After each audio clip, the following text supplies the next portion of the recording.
Located at Kings Island in Mason, Ohio, is a 230-foot tall B&M hyper roller coaster named Diamondback, which towers over the rest of the park, and its red painted track and yellow supports.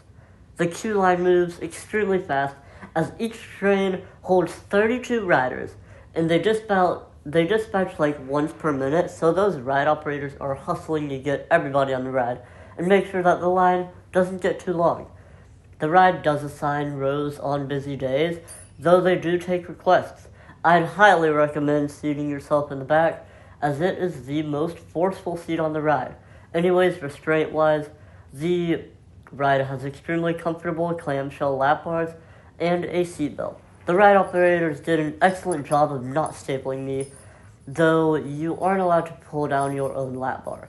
The trains are staggered seating, meaning that in each car there's 4 seats, 2 of them on the back end and outside, 2 of them toward the front and inside. The staggered seating makes the train longer and causes it to build more speed on some of the hills.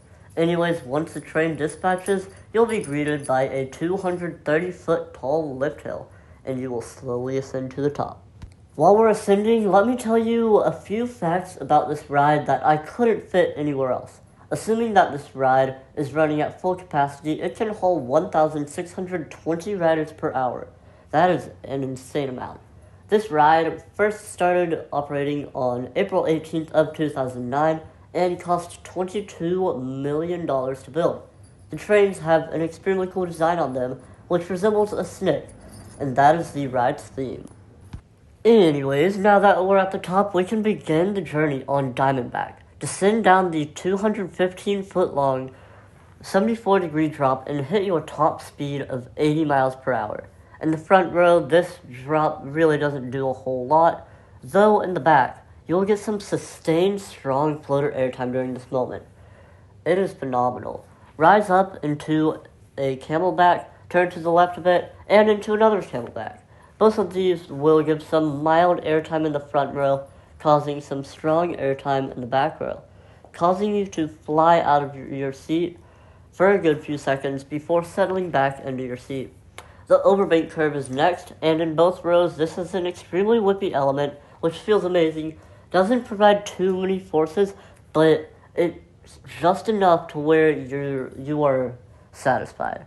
Anyways, rise up into another camelback, which is trimmed, and the back row, again, is pretty good, but the front row will deliver mild floater at best.